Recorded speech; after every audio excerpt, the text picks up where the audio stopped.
The more you play down, the more you can outdo. That was Uda's approach to a career high rank in January, and has been ever since his second comeback. "I'm not of elite Sanyaku level, so don't picture me there," he said constantly pre-meet, and used this first bout to justify, claiming he'd been schooled in sumo basics by a man in the same university year and with whom he'd turned pro. On day 2, he had 0 words, scarce recalling what happened after this Shodai shoulder barge. His bid to tug with no dohyo left rebuked by the sumo chairman, who warned he might injure his foe and himself. Although needing an escort backstage, his sense of direction soon returned, taking him back to the ring for a second Ozeki test. And here he fought smarter, mixing jabs with deft sidesteps to fashion the angle for a oblique belt attack.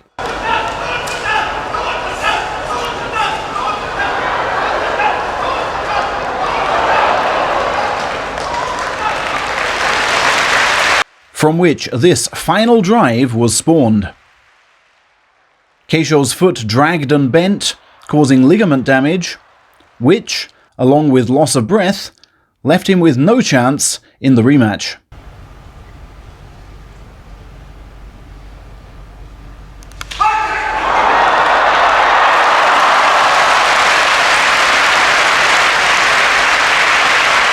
This enormous feat, a maiden win over an Ozeki, was described by Uda as a fluke. Something proven untrue by his next display. A hard, fearless charge put the right where he wanted, against the armpit, primed to scoop. Down went the head below Yokozuna chin, trailing leg poised for sideways movement. And when champion hips rose, did Uda spring forward, stunningly trying to drive him out, and just one frontal left away from success. But instead of grip, he pushed, and Terunofuji punched his left away, causing retreat so hasty his feet gave way. He was outwardly distraught to let slip that second gold star, but inwardly acknowledged he was facing a genuine master of the rope. With 2 working feet, that is. When Uda then lost on day 5, his best move coming from far beyond the rope, we wondered if his will had gone. As if in piqued response, he then did this.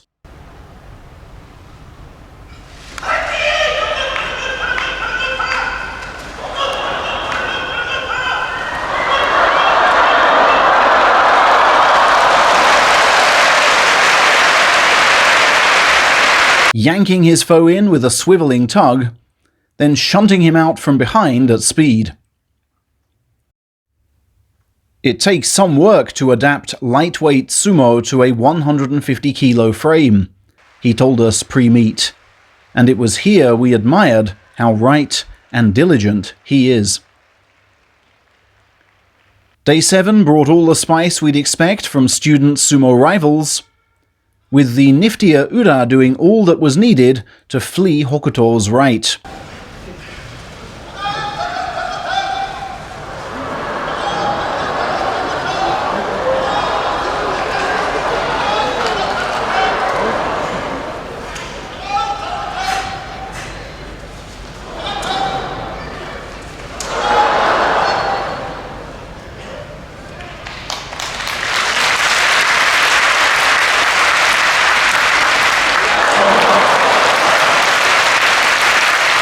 Then assail the exposed pectoral.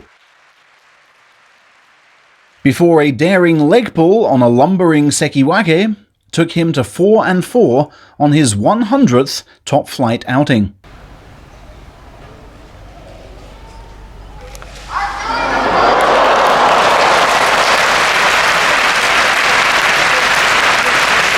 He could try no such tricks on giant Ichinojo though, out to avenge a November loss.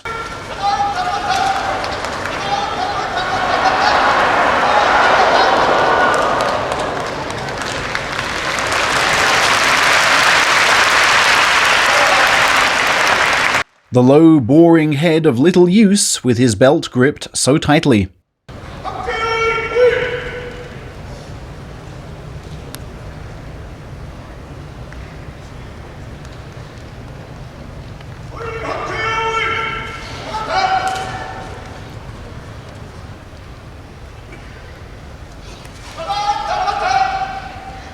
Try as Uda might, the giant would not stand. But nor would he move in fear of slithering Houdini-style escapes.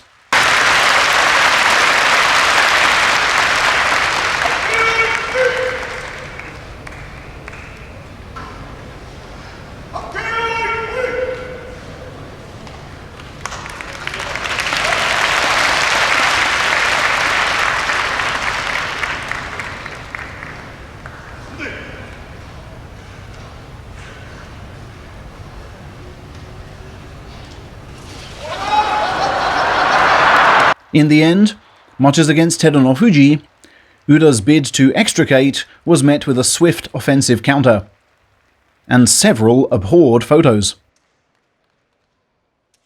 What he doubtless wished for that snapper, Daieisho suffered here. Rushed, then slam-dunked into ringside.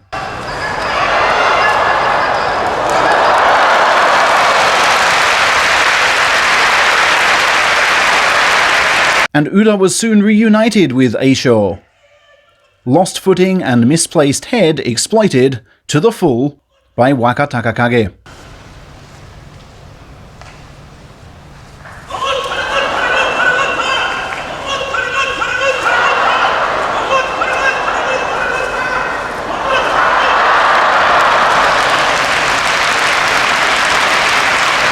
But he then faced a bonus bout with far lower-ranked Yutakayama, who rebounded into his arms, then seemed to dream of life beyond the aisle.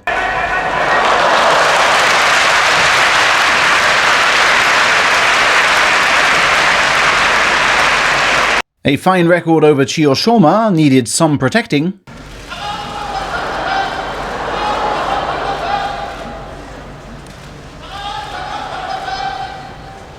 With a right knee defense morphed into attack.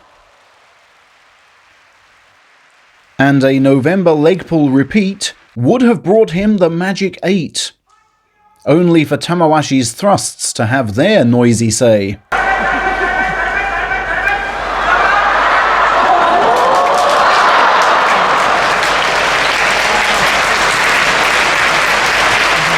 Thus, for the second final day straight was he handed Chiyomaru, who had won their past two.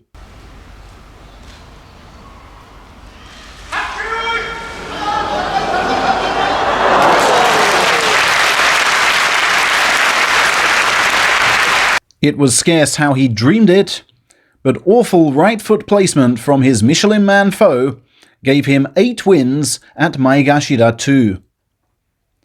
I know what I must improve, was Uda's final verdict on a grueling but remarkable meet, yielding at least komusubi, and possibly higher.